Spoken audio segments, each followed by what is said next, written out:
Fees Must Fall activists say they're shocked by revelations that the state security agency had spies who were trained and deployed to infiltrate and undermine the student movement. The agency's Operation Academia was one of last week's big talking points at the State Capture Commission of Inquiry. But the news is actually no surprise to the activists, who at times had to deal with backdoor deals and some secret meetings by some of their comrades. Well, Shaeera Kalla was at the front line of the Fees Must Fall movement back in 2015, 2016. She joins us now via our video link for some reaction to this. Shaeera, thanks for your time and welcome to the program. You are, as mentioned, one of the thousands of students for whom the Fees Must Fall movement came at a cost, if we're being frank. When you heard some of these details, to what extent did you feel betrayed, considering again that this is actually not entirely new? So I don't think it was revelatory in any way, but what was very frightening is the extent to which and the depth of this infiltration, not just in the Fees Must Fall movement, but we're talking a whole union that was created to, create violence and spy on AMCU allegedly. We're talking about Right to Know, that was a civil society organization that was infiltrated, and even media that had very specific agendas. So, what's very clear is that the state behaved in a fundamentally undemocratic way. And I think it's a relief for a lot of us to have this on record, because when we did display paranoia, we were seen as being high on self-importance or imagining things. But I think there's also lots of misinformation, and I'm not here to accuse anyone and engage in witch hunts. I think that's precisely why it's in everyone's best interests that the names of these agents are revealed by the state, so that we can, as students who've put our bodies and studies and futures of them on the line, many have, to find healing and accountability in this time. And I really think what's as important as the names and identities of these people is to dissect and understand the tactics and the methods that were used in this infiltration, so that this never happens again in a democratic state. Right. If we can, take us back to those years and just give us an idea of what you were hearing at the time on the ground, so to speak. Yeah, I mean, I think when it comes to the memory of Fees Must Fall, we forget that prior to the movement, the youth were perceived in a very particular way, as apathetic, as disengaged, and apolitical, even in some instances. And when Fees Must Fall had mobilized itself, the perception was very different. It was now the youth that had found its voice in this generation of students that had taken on a very important issue. So we had tried to bring together very diverse sets of ideas and people and different ideologies and groups, and this made it difficult to manage.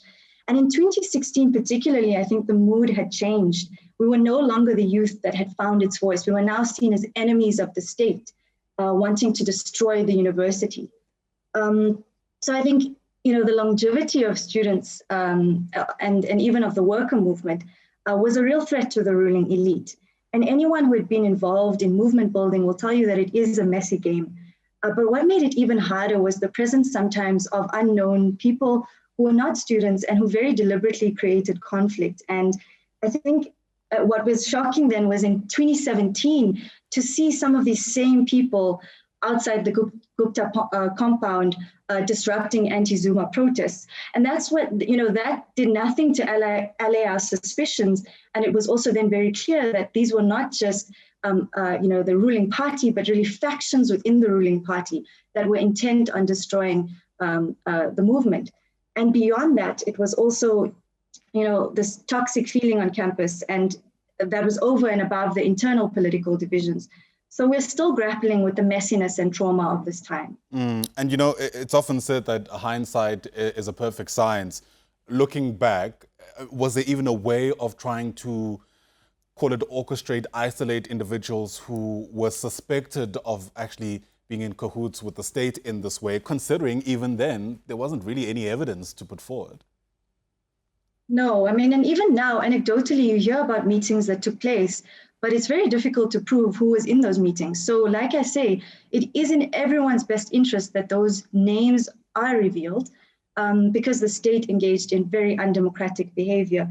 And I think now that 5 years have passed as well, the nature of student activism is transitory. So there's a new student leadership and they're dealing with new challenges, over and above the pandemic, they also have to deal with heightened surveillance, biometrics, and private security. And that's one of the university management's post-fees must fall legacies.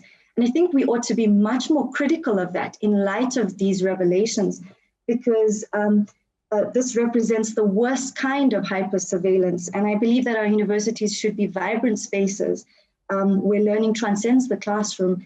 And I think my biggest fear is that our universities will resemble panopticons, and they can then play no role in the struggle to create decommodified and decolonized education system. Yeah, and that's largely because it almost feels like the work of Fees Must Fall is still unfinished business. But at the same time, though, it also feels like the movement as it existed before doesn't exist now.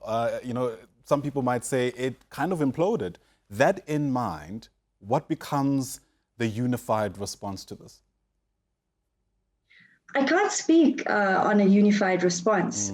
Here, as a student who was very involved at the time in 2015 and 2016, there's now a new group of students, and I hope that they still identify with the struggle. I hope that they will take it forward.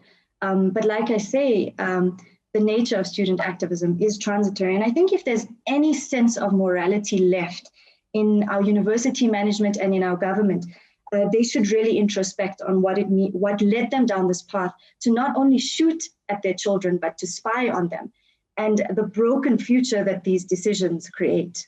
Yeah. And, often for people who are struggling to connect the dots, there's a real cost to this.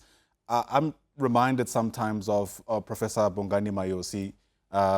At the time, he was the dean at the Health Faculty Science at UCT.